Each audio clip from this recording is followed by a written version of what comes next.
Hello everyone, welcome to my channel. चलिए FF के next part को स्टार्ट करती हूँ। विंग जो कि जियांगटन में वापस आ चुका था और अपनी नॉर्मल लाइफ में आ चुका था। अब पूरे 2 महीने गुजर चुके थे। विंग पूरे 8th मंथ प्रेग्नेंट हो चुका था। वो अपनी बड़ी सी बेली के साथ जियांगटन लोटस पेड़ के आंगन में बैठ के एक बड़े से बाउल में अंगूर रख के उस अंगूर को खा रहा था। वो बड़े मज़े से उसे खा रहा था और बहुत ही इंजॉय कर रहा था। तभी उसके सामने एक बांदी आती है और वो आकर बताती है, राजकुमार वी, आपको बुलाया गया है। विंग उसकी तरफ देखता है और कहता है, कहाँ बुलाया गया है, थोड़ी शांत हो जाओ। वो बांदी बताती है कि आपको जियान फौरन ने जियान मीटिंग हॉल में बुलाया है, जल्दी चलिए, सभी वहाँ पर है। विंग सुनता है और धीरे धीरे करके उस बांदी का सहारा लेते हुए खड़ा होता है और कहता है, फिर से मुझे पता है उन लोगों ने मुझे क्यों बुलाया होगा। वो बांदी भी मुस्कुराने लगती है और कहती है, हाँ मुझे भी पता है। तो फिर वो दोनों धीरे धीरे करके उस मीटिंग हॉल में जाते हैं। मीटिंग हॉल में जाके मैडम जियांग कहती है कि विंग अपनी जगह पर बैठ जाओ, जियांग अपनी जगह पर बैठ जाओ। वो दोनों अपनी अपनी जगह पर बैठ जाते हैं और तभी जैन फैमिया एंड मैडम यू उन दोनों के सामने बैठती है और वो एक लेटर निकालती है। लेटर निकाल के उन दोनों के सामने रखती है। जैन फैमिया एंड मैडम यू को पता है कि ये लेटर कैसा है। ये लेटर गुसू से आया है और पिछले 2 मंथ से ऐसे ही लेटर उनके घर पर एवरी वीक डिलीवर किया जाता है। ये लैनजैन का एंड लैंसीचैन के रिश्ते का प्रपोजल होता है, जो कि जियांचैन एंड विविशियन के लिए होता है। और हर बार की तरह ये लोग हर बार उन लोगों को रिजेक्ट कर देते हैं, लेकिन लैनखान हर हफ्ते इन्हें मैरिज का स्क्रोल भेजा करता है। यहाँ पर विंग एंड जियांचैन एक दूसरे की तरफ देखते हैं और मुंह बनाते हैं। वो दोनों उस लेटर को खोलते हैं, फिर से पढ़ते हैं। वहाँ वही लिखा हुआ था कि वो लोग अपने राजकुमार का वेडिंग जियांग के ओमेगा राजकुमारों से करवाना चाहते हैं। मैडम यू एंड जैन फैमिया उन दोनों की तरफ बहुत ही होप से देख रहे थे कि इस बार इन लोगों का क्या फैसला आने वाला है।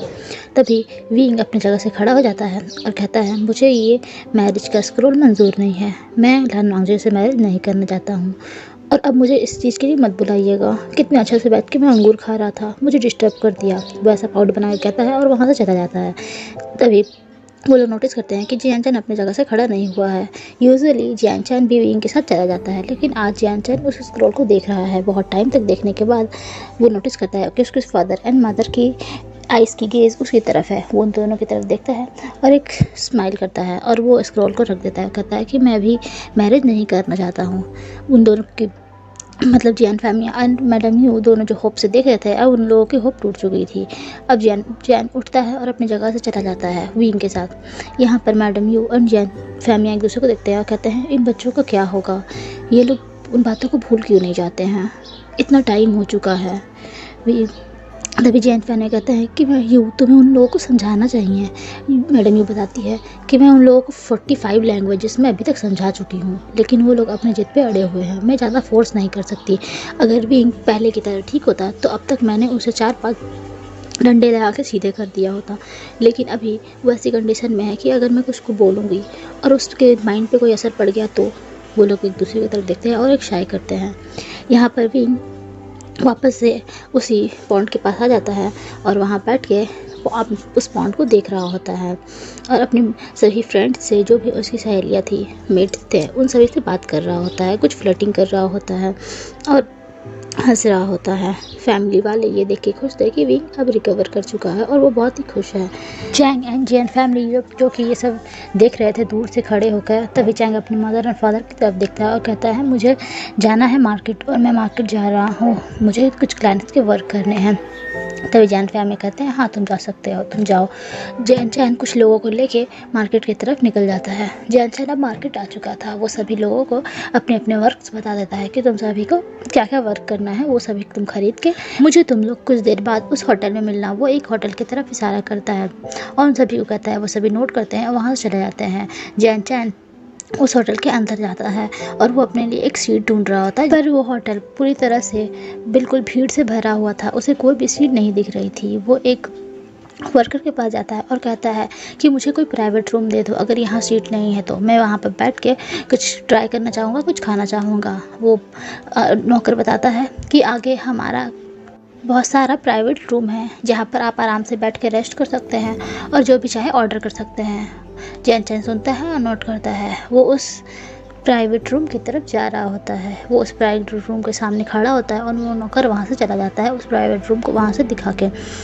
वेटर के जाने के बाद वो उस रूम को ओपन करता है। वहाँ बहुत सारी सीट, मतलब एक सीट लगी हुई थी जहाँ वो बैठ सकता था और वहाँ एक टेबल लगा हुआ था। वो वहाँ जाता है और अपनी सीट पे बैठता है। तभी वो नोटिस करता है किसी ने उस रूम का दरवाज़ा बंद कर दिया है और वो उस चैंग के करीब आ जाता है। वो चैंग के हाथों को पकड़ता है, उसके हाथों को वॉल में पुश करता है और उसे डीपली किस करने लगता है। चैंग भी उसे इस किस का रिस्पॉन्स दे रहा होता है। हाँ, ये लैंसी चैन थे। लैंसी चैन एंड चैंग इसी तरह एवरी वीक एक दूसरे से मिला करते हैं। जब से वहाँ पर सब कुछ ठीक हुआ था, उसके बाद जब लैंसी एंड लैन वांगजी का रिश्ता दोबारा से यूनबुंग में भेजा गया था तो उन लोगों ने रिजेक्ट कर दिया था। लैंसी चैन को समझ नहीं आ रहा था कि क्या सच में जियान चैन उससे मैरिज नहीं कर पा रहा है। विंग का समझ में आता है कि विंग वांगजी से गुस्सा है, लैन क्रान से गुस्सा है, इसीलिए वो ऐसा नहीं कर रहा है। लेकिन क्या जियान चैन भी उसे पसंद नहीं करता है? वो इसीलिए जियान चैन से मिलना चाहता था और एक दिन उसे वो मार्केट में मिल गया था।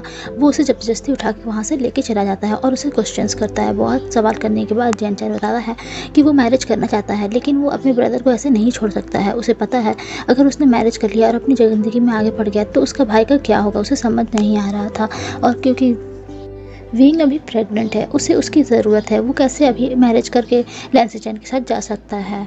जियान चैन ये सब बातें बताता है। लैंसी चैन को समझ में आ जाता है कि जियान चैन भी अपने ब्रदर से उतना ही प्यार करता है जितना कि वो अपने ब्रदर से करता है।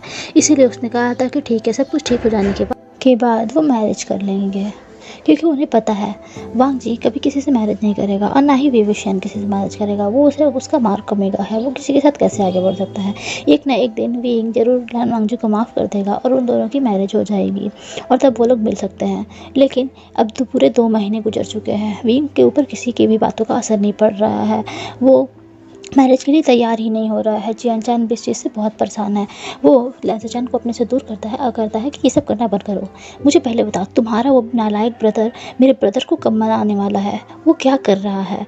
वो अभी तक ट्राई क्यों नहीं कर रहा है? लैंसी चैन बोलता है कि वो ट्राई कर रहा है, बस तुम लोगों को दिख नहीं रहा है। जियान चैन कन्फ्यूज हो जाता है, बोला क्या मतलब है तुम्हारा? लैंसी चैन स्माइल करता है और बोलता है कि इस मतलब को तुम मत जानो, तुम्हारा जानना ये सही नहीं होगा। जियान चैन फिर लैंसी चैन की तरफ देखते हैं और लैंसी चैन फिर से जियान चैन को किस करने लगते हैं। वो उसके क्लॉथ को खोलने लगते हैं एंड वो उसके साथ मेकआउट करने लगते हैं। काफ़ी देर मेकआउट करने के बाद लैंसी चैन उसके साथ इंटीमेट होने की कोशिश करते हैं, लेकिन जियान चैन उसे रोक देता है। कहता है कि अभी हमारी मैरिज नहीं हुई है और मैं मैरिज से पहले ये सब कुछ भी नहीं करना चाहता हूँ।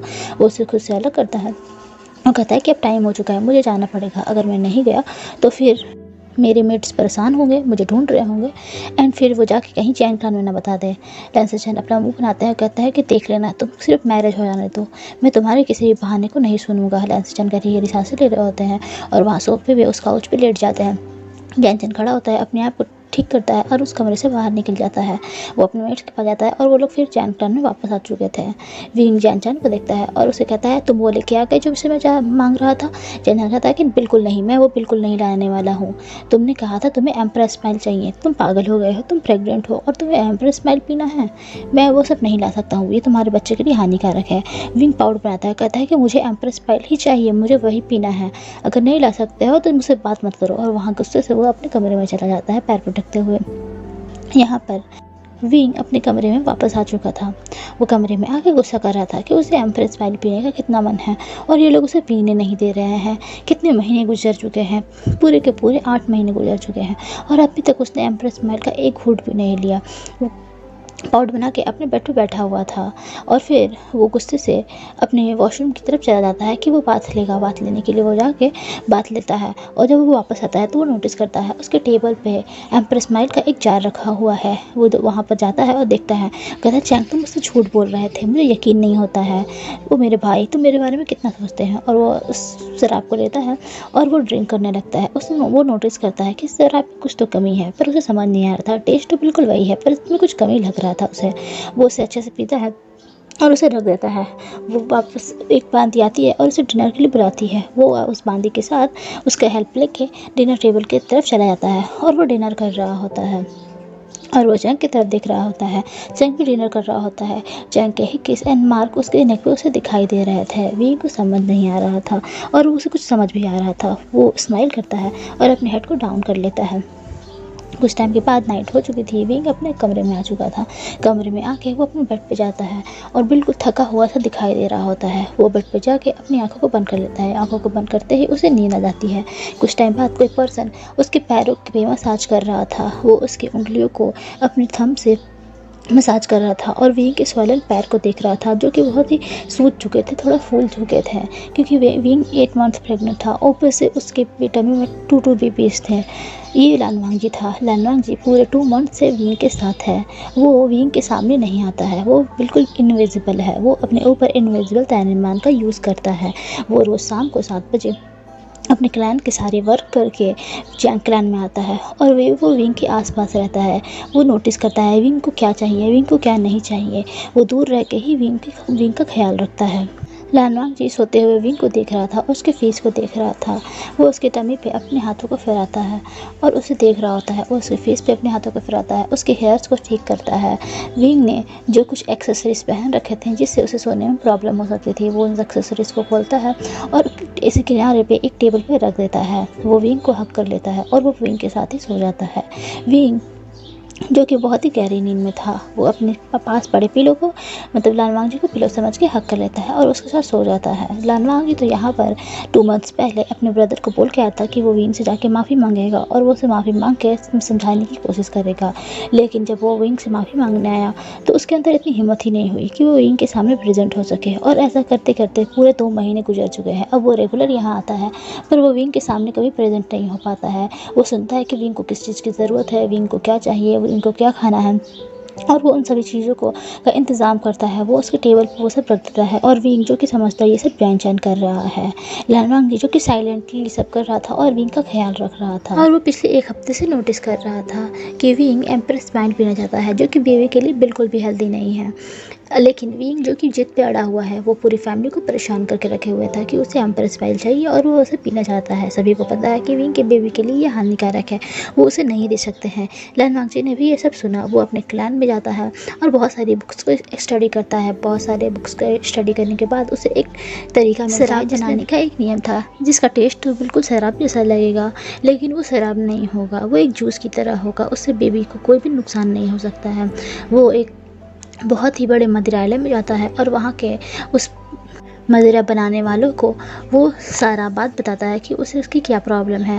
वो उसकी बात समझते हैं और उसके लिए वो एम्प्रेस स्माइल तैयार करते हैं। उसे ही लानवांग जी ने लेके आया था और उसे विंग को दिया था और विंग ने उसे बहुत ही इंजॉय करके पिया था। लानवांग जी ये सोच रहा था और स्माइल कर रहा था। अब सुबह हो चुकी थी और लानवांग जी यूजुअली रोज़ की तरह वहाँ से सुबह 5 बजे ही अपने बीजिंग से फ्लाई करके जा चुका था। विंग की आंखें खुलती है और उसे काफ़ी अच्छा फील हो रहा होता है। उसके पैरों में जो थोड़ा थोड़ा दर्द हो रहा था, अब वो दर्द भी नहीं हो रहा था।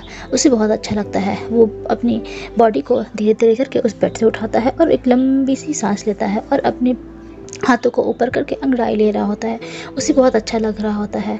वो अपने करीब किसी चीज़ को नोटिस करता है। वो नोटिस करता है कि लानवांग जी जा चुका है। हाँ, विंग को पता है कि 2 मंथ से लानवांग जी यहीं पर है।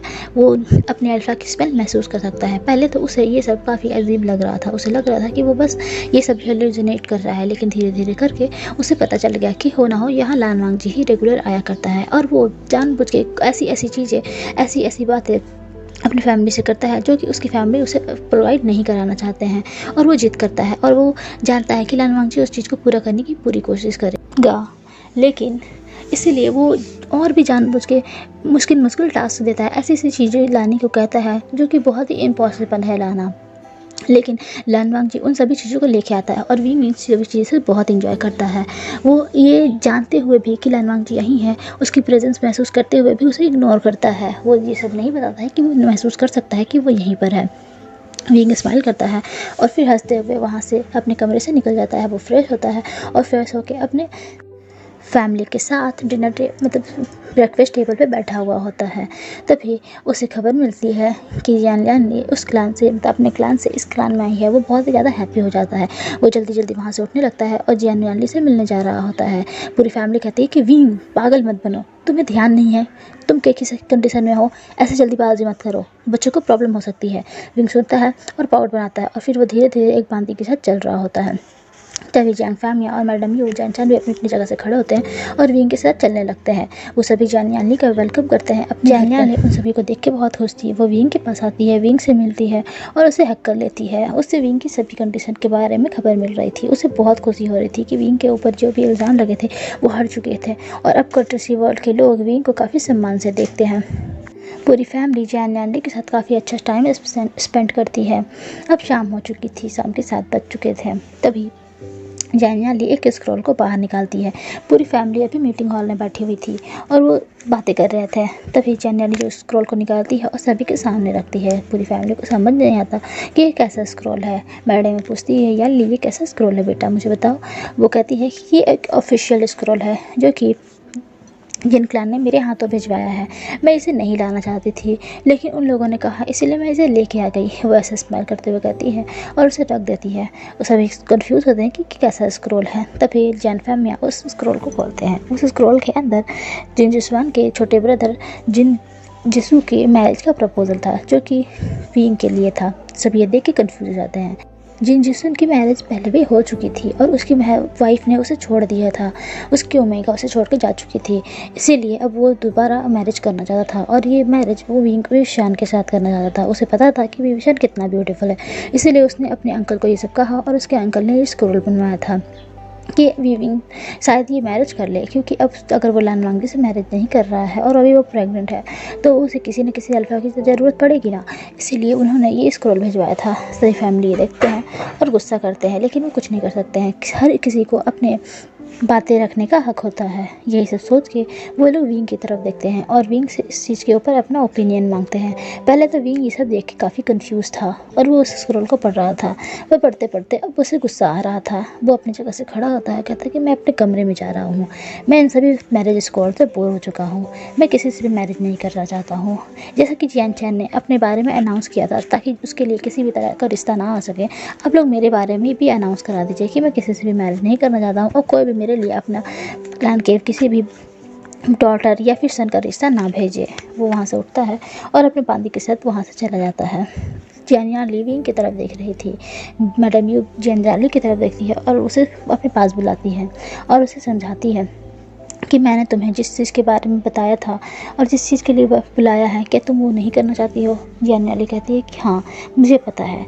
दरअसल मैडम यू ने जैनियाली को खास तौर पे बुलाया था कि विंग को वो समझा सके, लान वांगजी के बारे में उसे बात कर सके और वो लान वांगजी को अपना सके, उसे माफ़ कर सके। क्योंकि अगर ऐसे ही चलता रहा तो बाद में विंग को अपनी ज़िंदगी में बहुत प्रॉब्लम हो सकती है और इससे लान वांगजी भी सफ़र कर सकता है। ऐसा ना हो कि लान वांगजी भी हार मान ले और फिर लैन क्लैन वाले भी स्क्रॉल भेजना बंद करते। और अगर लान वांगजी ने किसी और से मैरिज कर ली तो विंग का क्या होगा, उसके बच्चे का क्या होगा। ऐसा ना हो इन सभी गुस्से में और गलत फैसलों की वजह से उनकी ज़िंदगी बर्बाद हो जाए, उनकी ओमेगास की ज़िंदगी बर्बाद हो जाए। जैनियाली ये सब समझती है। वो विंग के पास जाती है, कहती है कि मैं विंग के पास जा रही हूँ। विंग जो कि अपने रूम से लगे एक बैल्कनी के सामने खड़ा था और ठंडी हवाएं ले रहा था। उसे उस बैल्कनी से आते हुए हवा काफ़ी अच्छा फील करवा रही थी। तभी वो नोटिस करता है कि उसके रूम में कोई आया है। वो पलटता है तो देखता है उसकी सीजे उसके सामने है। वो अपने सीजे के पास जाता है और उसे बोलता है, सीजे आप वहाँ क्यों खड़ी हैं, आओ ना बैठो। वो अपने सीजे के साथ बेड पे बैठ जाता है। जैनियाली उसे थोड़ी सी बातें करती है और उसके बाद वो लान वांगजी के टॉपिक पे आ जाती है। वो लान वांगजी के बारे में विंग से पूछती है। विंग कहता है कि अभी उसे किसी से भी मैरिज नहीं करनी है और ख़ास करके लान वांगजी से मैरिज नहीं करनी है। जैनियाली पूछती है कि विंग तुम्हारी नाराज़गी का क्या रीज़न है। अगर ये वो सब की वजह से है कि सभी ने तुम्हें गलत समझा था तो बात को समझने की कोशिश करो। इस तरीके के एलिगेशन लगाए थे, इस तरीके के सबूत दिए गए थे जिसकी वजह से कोई भी पर्सन तुम पे शक कर सकता था और वो लोग तुम्हें जानते ही कितना थे। तुम सब बात को समझने की कोशिश करो। उन लोगों ने सबके सामने तुमसे माफ़ी मांगी है। हर हफ्ते वो तुम्हें मैरिज का स्क्रॉल भेजा करते हैं। सभी को पता है कि लैन क्लैन से तुम्हारे लिए स्क्रॉल आता है और तुम लोग उसे मना कर देते हो। इतनी इंसल्ट होने के बावजूद भी वो हर हफ्ते स्क्रॉल भेजना नहीं बंद करते हैं। तुम्हें अब उन सभी बातों को भूल जाना चाहिए। तुम अपने बारे में नहीं तो अपने बच्चों के बारे में सोचो। क्या तुम नहीं चाहते हो इन बच्चों को उनके फादर का प्यार मिले। विंग अपने हेड को डाउन करके रहा था और कुछ सोच रहा था। तभी जानने वाली कहती है, विंग जितना कि मैं तुम्हें जानती हूँ, मुझे नहीं लगता कि तुम उस बात की वजह से इतना नाराज़ होगे कि तुम लन वांगजी से मैरिज नहीं करना चाहते हो। क्या कोई और बात है? मुझे बताओ ना विंग। विंग अपने हेड को डाउन किया हुआ था। वो अपनी सिजर की तरफ देखता है और उसे अपने दिल की बात बताता है कि उसे लन वांगजी का उस पर ट्रस्ट न करना कितना ज़्यादा दिल को दुखा चुका था। उसका भरे बाजार उसकी इंसल्ट करना। वो बताता है कि लन वांगजी इस कमरे में आया था, उस दिन आया था जिस दिन जैन जैन और उसकी लड़ाई हुई थी, और वो सारी बात बताता है कि कैसे उसने उसके बच्चे को नाजायज़ कहा था और वो इस चीज़ को नहीं बर्दाश्त कर पाया। वो हर चीज़ बर्दाश्त कर सकता है लेकिन लन वांगजी का ऐसा चेहरा बर्दाश्त नहीं कर सकता है, और इसके लिए अभी तक लन वांगजी ने उससे आके पर्सनली किसी भी तरह की माफ़ी नहीं मांगी है। इस चीज़ की वजह से वो बहुत हर्ट है, उसे बहुत बुरा लगा है, और जब तक लन वांगजी आके इस बारे में उससे बात नहीं करेगा और उसके बच्चे उससे इस बारे में माफ़ी नहीं मांगेगा, वो उसे माफ़ नहीं करने वाला है। जी जैन ये सुनती है और विंग का पॉइंट ऑफ व्यू समझ रही होती है। तभी वो कहती है कि देखो, तुम दोनों में जो भी प्रॉब्लम है वो कभी भी सुलझ सकती है, लेकिन एक बार टाइम निकल जाएगा तो वो प्रॉब्लम को सुलझाने का मौका भी तुम खो दोगे। विंग को समझ नहीं आता है। तभी जैन कहती है, विंग तुम लन वांगजी के बच्चे से प्रेग्नेंट हो। मैं मानती हूँ कि उसने तुम्हें मार किया है, लेकिन तुम दोनों की मैरिज नहीं हो रही हुई है। ऐसा ना हो कि देर हो जाए। जो लन वांगजी ने तुम्हारे बच्चे को नाजायज़ कहा था, इस दुनिया में आने के बाद उस बच्चे को पूरा सभी क्लान नाजायज़ कहे। तुम समझो, तुम मैरिड नहीं हो उसके साथ। मैं जानती हूँ कि कोई मुंह पे कुछ नहीं कहेगा, लेकिन इन बच्चों के बारे में सोचो। इन बच्चों का क्या होगा? तुम कोई गलत फैसला मत लो। लन वांगजी को फिर से अपनी लाइफ में मौका दो। इन बच्चों के लिए उसे मौका दो। वो एक बहुत ही अच्छा और नोबल पर्सन है। उसके बारे में समझो, मेरी बातों को समझो। मैं जानती हूँ उसने गलतियाँ की हैं, लेकिन उन गलतियों को सज़ा इतना नहीं हो सकता है कि ये बच्चे अकेले इस दुनिया में सफ़र करें, अपने फादर के बगैर जिए। विंग इस बातों को समझ रहा था और उसकी आंखों से अब आंसू गिर गए थे। वह जियान उसे समझा के उसके सर पर पैर करके वहाँ से चली जाती है। विंग भी जियान की बातों को समझ रहा था कि हाँ, अब 1 मंथ के बाद ही उसके बच्चे इस दुनिया में आ जाएंगे और वो बिना फादर के ही इस दुनिया में आएंगे। दुनिया वाले सच में उसे नाजायज़ कह सकते हैं, क्योंकि अभी तक लन वांगजी और विंग का मैरिज नहीं हुआ था। विंग बहुत ही डीप थॉट में था। तभी उसे लन वांगजी के फेरोमोन्स महसूस होते हैं। वो समझ जाता है कि लन वांगजी आ चुका है। वो जाता है अपने बेड पे और जाके अपने आप को सुकेड़ के सो जाता है। लन वांगजी को समझ नहीं आता है कि यहाँ क्या हुआ है आज। वो बातों को समझने के लिए लोटस पेयर में इधर उधर घूम रहा होता है। तभी उसे कुछ लेट्स की गॉसिप करने की आवाज़ सुनाई देती है। वो वहाँ पर जाता है और वहाँ जाके उनकी बातें सुनता है कि कैसे जिन क्लान वालों ने विंग के लिए रिश्ता भेजा था। जैसे ही लन वांगजी ये सुनता है, उसकी मुठ्ठियाँ कस जाती है। उसे समझ नहीं आता है कि ये लोगों को क्या हो गया है, सभी उसकी ओमेगा के पीछे क्यों पड़े हुए हैं। क्या वो उन लोगों को चैन से नहीं छोड़ जाते हैं? एक तो ऐसे ही लन वांगजी विंग के सामने नहीं आ पा रहा है। ऐसा ना हो कि विंग इन सभी से परेशान होकर किसी और से मैरिज कर ले। लन वांगजी अब काफ़ी पॉजिटिव हो चुका था। वो विंग के पास आता है और वो विंग को बैक से हक कर लेता है और उसे हक करके वहीं सो जाता है। लन वांगजी अपने ब्रदर के सामने था। उसका ब्रदर अब गुस्सा हो चुका था, क्योंकि डांसीजान भी जैन से मैरिज करने के लिए परेशान हो रहे थे। उसे जैन चाहिए था, उसे मैरिज करना था, उसके साथ अपनी फैमिली बसानी थी, लेकिन इन दोनों के चक्कर में वो मैरिज कर ही नहीं पा रहे थे। तो वो लन वांगजी को बुला के उससे बात करते हैं और कहते हैं कि तुम्हारी बात कहाँ तक पड़ी, तुम अभी तक विंग से के सामने बात अपनी रख पाए हो कि नहीं रख पाए हो, क्या विंग तुम्हारी बातें नहीं सुनता है? तभी लन वांगजी बताता है कि वो 2 मंथ से विंग के पास ज़्यादा तो है, पर वो उससे बात नहीं कर पाता है। डांसीजान इससे काफ़ी अमेज रह जाता है कि वाह, उसका ब्रदर कितना अच्छा है, वो 2 मंथ से विंग के पास जा रहा है, लेकिन अभी तक उसने अपनी बातें नहीं रखी। ऐसा ना हो वांगजी। वो वांगजी की तरफ देख के कहते हैं, ऐसा ना हो वांगजी, जैसे कि तुम अभी उसकी लाइफ में गायब हो और गायब रह के उसके आसपास दिखते हो। ऐसा ना हो कि विंग की लाइफ से तुम हमेशा के लिए गायब हो जाओ और तुम ऐसे ही रह जाओ और कोई और विंग को लेके चला जाए। जब ये लन वांगजी सुनता है तो उससे ये तो बिल्कुल बर्दाश्त नहीं होता है। क्या उसकी विंग को कोई लेके चला जाएगा? ऐसा वो हरगिज़ नहीं होने देगा। वो डिसाइड करता है कि वो आज विंग से बात ज़रूर करके रहेगा। फिर से शाम हो चुका था। जानने वाली अपने घर जा चुकी थी। विंग अपना डिनर करता है और सभी को ग्रीट करके अपने कमरे में आ जाता है। कमरे में आने के बाद वो जब अपने डोर को ओपन करता है और कमरे के अंदर एंट्री करता है तो देखता है लन वांगजी वहीं पर खड़ा है, लेकिन इस बार उसने इनविजिबल तलिस्मान नहीं लगाया हुआ है। विंग को समझ नहीं आता है कि क्या वो तलिस्मान लगाना भूल गया है, और वो अपने माइंड में सोच रहा होता है कि क्या मैं इसे इग्नोर करूं, क्या मैं ऐसा दिखाऊं कि इसने इनविजिबल तलिस्मान लगाया हुआ है, क्या इसे इग्नोर करना सही रहेगा, क्या मैं इससे बातें करूं कि सच में यहाँ पर मुझे इस तरह दिखने के लिए ही इनविजिबल तलिस्मान नहीं लगाया हो। विंग काफ़ी कंफ्यूज था कि उसे करना क्या चाहिए। वो धीरे धीरे करके आगे बढ़ता है। वो लानवांग जी की तरफ नहीं देख रहा होता है, उसने अपनी हेड को डाउन कर लिया होता है। तभी लानवांग जी कहता है विंग। विंग ये सुनता है और समझ जाता है कि लानवांग जी फाइनली उससे बात करना चाहता है। लानवांग जी उसके करीब आता है। विंग कहता है तुम यहाँ क्या कर रहे हो, तुम्हें पता नहीं है यहाँ आना तुम्हारा मना है। चैंग ने जैन क्लान में तुम्हारा आना बैन करवा रखा है। लानवांग जी उसकी तरफ देखता है और कहता है विंग मुझे तुमसे कुछ बात करनी है। विंग कहता है क्या बात करनी है, तुम यहाँ क्यों आए हो, तुम्हें क्या ही बात करनी होगी मुझसे। जाइए लानवांग जी, अपने क्लान में जाइए, अपने क्लान को संभालिए। वो ऐसा काफ़ी स्मित करते हुए कह रहा था। लानवांग जी विंग के पास आता है और उसके कंधों को पकड़ लेता है। कहता है विंग प्लीज़ मेरी बात सुन लो। विंग कहता है मुझे तुम्हारी कोई बात नहीं सुननी है, यहाँ से जाओ। लानवांग जी विंग को पकड़ लेता है, उसके हाथों को पकड़ लेता है। विंग कहता है मुझे छोड़ो, मुझे यहाँ से जाने दो, तो अगर तुम नहीं जाओगे तो मैं इस कमरे से जा रहा हूँ। विंग वहाँ से जाने की कोशिश करता है। लानवांग जी उसके हाथों को नहीं छोड़ता है। वो विंग को ज़बरदस्ती उसके ब्राइडल स्कार में कैरी कर लेता है और उसे किस करने लगता है। विंग उस किस्से को किस का रिस्पॉन्स नहीं देता है और उससे अलग हो रहा होता है। वो उसे धक्का देता है कि मुझे छोड़ो, मुझे जाने दो। लानवांग जी ज़्यादा विंग को फोर्स नहीं कर सकता था क्योंकि विंग प्रेग्नेंट है और अगर वो उसने ज़्यादा फोर्स किया तो उसके बच्चे को प्रॉब्लम हो सकती है।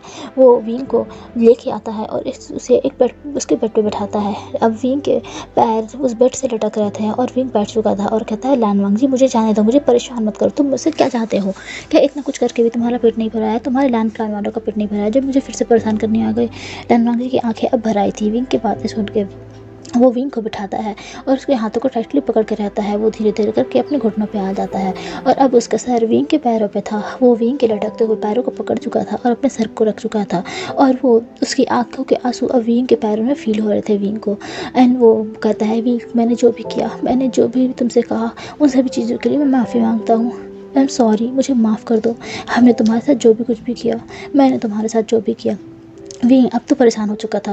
वो कब से लानवांग जी के सामने बस यूं ही एक्ट कर रहा था कि वो लानवांग जी को यहाँ से भगाना चाहता है और वो उसे बात नहीं करना चाहता है। लेकिन लानवांग जी का ऐसा रूप देख के वो भी थोड़ा सा घबरा जाता है। वो चाहता था कि लानवांग जी उससे आके बात करे और उससे माफ़ी मांगे जो भी उसने कुछ किया था, लेकिन वो ऐसा नहीं चाहता था कि वो लानवांग जी इतना ही टूट जाए।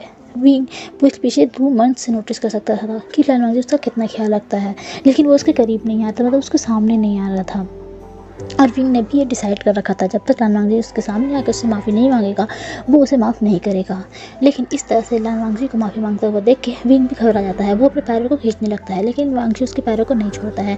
विंग कहता है वांग जी ये क्या कर रहे हो, क्यों मुझे पाप का भागीदार बना रहे हो, मेरे पैरों को छोड़ो, तुम ऐसा नहीं कर सकते हो, अपने हेड को ऊपर करो। क्योंकि वांग जी ने अपने हेड को विंग के पैरों पर रख दिया था। विंग अपने पैरों को छुड़ाने की कोशिश कर रहा था और अब उसकी आंखों से आंसू गिरने लगे थे। वो कहता है विंग वांग जी प्लीज़, लानवांग प्लीज़ छोड़ो मेरे पैरों को, तुम ये सब क्या कर रहे हो। वो अपने पैरों को खींच रहा था और अपनी पूरी ताकत लगा रहा था लेकिन वो खींच नहीं पा रहा था। लानवांग जी उससे माफ़ी मांगे जा रहा था। विंग कहता है कि ठीक है मैंने तुम्हें माफ़ किया, प्लीज़ हटो, ऐसा मत करो। लानवांग जी ऐसा सुनता है और अपने हेड को थोड़ा सा ऊपर करता है लेकिन अभी भी उसने विंग के पैरों को नहीं छोड़ा हुआ था। वो विंग की तरफ देखता है। विंग अपने पैरों को वांग जी के हैंड से छुड़ाता है और अपने पैरों को पेट के ऊपर कर लेता है और अपने पैरों को दिख रहा होता है जहाँ पर भी लानजान के आंसू आ चुके थे। वो अपने पैरों को देखता है और फिर लानजान के फेस को देखता है। वो उस बेड से नीचे उतर जाता है और वो वांग जी के पास आ जाता है। अभी वांग जी अपने घुटने पर था, अब विंग भी अपने घुटने पर आ चुका था। वो वांग जी के करीब जाता है, उसके आंसुओं को पोंछने लगता है। क्या हुआ तुम्हें, ये सब क्या कर रहे थे, ये सब करने की क्या ज़रूरत थी। वांग जी जो कि शांति से विंग की तरफ देख रहा था, विंग के वो एक्सप्रेशन देख रहा था। वो विंग को देखता है और फिर उसके करीब जाके उसे किस करने लगता है। विंग भी उसे किस करने देता है। वांग जी काफ़ी टाइम तक उसे किस करने लगता है। विंग को वांग जी के आंसू फील हो रहे थे जो कि उसकी आंखों से बह रहे थे।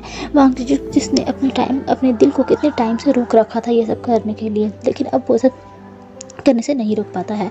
वो विंग को देखता है, उस किस को तोड़ने के बाद वो विंग को देखता है। वो विंग को उस ज़मीन से उठाता है। उसे यकीन नहीं आता कि विंग फर्श पे बैठा हुआ है, ये उसके बच्चे के लिए अच्छा नहीं है। वो उसे उठाता है और विंग को बेड पे बिठाता है। विंग को बेड पे बिठाने के बाद वो उसके सामने अच्छे से अपोलोजाइज करता है कि उसने जो कुछ भी किया और लोगों की बातों में आके जो भी हुआ उसके लिए वो अभी भी माफ़ी मांगना चाहता है। विंग कहता है कितनी बार माफ़ी मांगूंगा वांग जी, रहने दो, मैंने तुम्हें माफ़ किया। वांग जी उसकी तरफ देखता है और उसे यकीन नहीं होता है कि विंग इतना जल्दी मान गया। वो इतने 2 महीने से विंग के सामने नहीं आ रहा था। उसे समझ नहीं आ रहा था कि विंग उसे माफ़ करेगा कि नहीं करेगा, विंग का क्या रिएक्शन होगा, लेकिन विंग ने तो उसे इतनी जल्दी माफ़ कर दिया। विंग का दिल कितना साफ है। वो विंग की तरफ देखता है और उसे हक कर लेता है। विंग जो कि काफ़ी इमोशनल फील कर रहा था। वांग जी और विंग ने एक दूसरे को हक किया कर करके रखा हुआ था। तभी वांग जी विंग से थोड़ा दूर होता है एंड विंग के फेस को तरफ देखता है। विंग कहता है कि हाँ वांग जी, मैंने तुम्हें माफ़ कर दिया, लेकिन मैं उन बच्चों की तरफ से तुम्हें माफ़ नहीं कर सकता हूँ। तुम्हें तो सज़ा मिलनी चाहिए। तुमने जो भी कहा था मेरे बच्चों के बारे में, तुमने जो भी मेरे बारे में कहा, मैंने जो कुछ भी सहा है, उन सभी चीज़ों के लिए मैं तुम्हें माफ़ करता हूँ, लेकिन मैं अपने बच्चों की तरफ से तुम्हें माफ़ी नहीं देना चाहता हूँ। मेरे बच्चे तुम्हें सज़ा देना चाहते हैं और तुम्हें उस सज़ा को भोगना पड़ेगा। यहाँ से चले जाओ वांग जी, और मेरे सामने तब तक मत आना जब तक मैं तुम्हें ना बुलाऊँ। जब तक मैं तुम्हें अपनी लाइफ में ना चाहूँ तुम मेरे सामने मत आना।